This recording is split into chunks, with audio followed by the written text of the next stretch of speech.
ایک بادشاہ کی بیوی بہت ہی خوبصورت تھی اور بادشاہ اس سے بہت زیادہ پیار کرتا تھا۔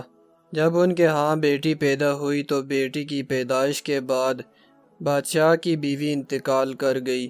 بیوی کے انتقال کی خبر بادشاہ پر بجلی بن کر گری اور پھر وہ ہر وقت افسردہ رہنے لگا۔ بیوی کی وفات کے بعد وہ زیادہ تر شراب کے نشے میں ڈوبا رہتا تھا اور باقی وقت خوبصورت کنیزوں کی صحبت میں گزار دیتا۔ وہ شراب کے نشے میں اتنا غرق ہو چکا تھا کہ اپنی بیٹی کی خبر تک نہ رہی، جو کہ اب تک محل کے ملازموں کے ہاتھوں میں پرورش پا رہی تھی۔ وقت گزرتا گیا اور بادشاہ کی بیٹی 16 سال کی ایک خوبصورت دوشیزہ بن گئی۔ بادشاہ کی بیٹی بالکل اپنی ماں جیسی تھی۔ دن بادشاہ کی نظر اس پر پڑی تو وہ چونک گیا اور کافی دیر تک اپنی بیٹی کو دیکھتا رہا، جو جوان ہو کر بالکل اپنی ماں جیسی ہم شکل نکلی تھی۔ بادشاہ چونکہ شراب کے نشے میں ڈوب کر اچھے برے کی پہچان بھول چکا تھا، اس لیے اس کا دل اپنی ہی بیٹی پر آ گیا۔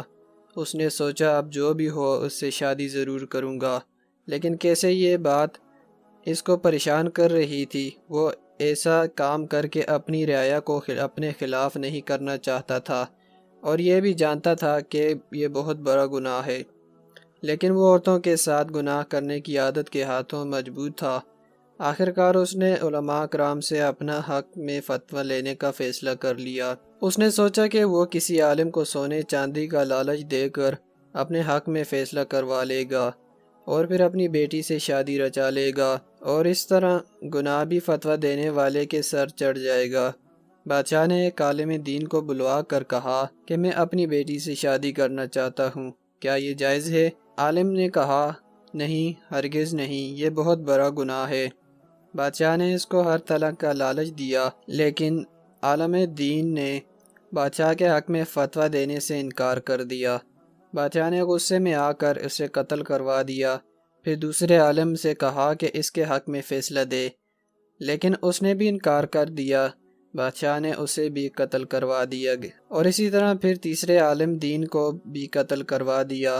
آخر کار بادشاہ نے چوتھے عالم دین کو بلوا کر فتویٰ مانگا اور پوچھنے لگا کہ کیا میری بیٹی مجھ پر حلال ہو سکتی ہے، میری بیوی بن سکتی ہے؟ تو عالم دین نے کہا ہاں بن سکتی ہے، اس میں کوئی مضائقہ نہیں۔ بادشاہ یہ سن کر بہت حیران ہوا اور پوچھا کہ وہ کیسے؟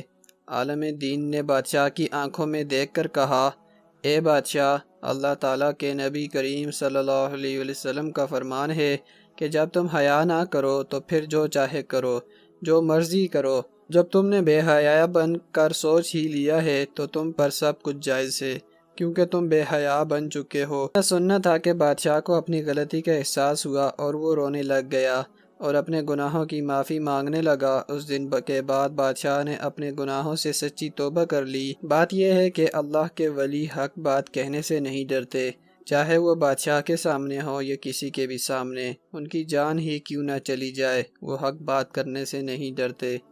پیارے دوستو، یہ ایک چھوٹا سا واقعہ تھا۔ اگر آپ کو میری ویڈیو پسند آئی ہے تو لائک ضرور کر دیں، اور اگر آپ میرے اس چینل پر نئے ہیں تو چینل کو سبسکرائب ضرور کر دیں۔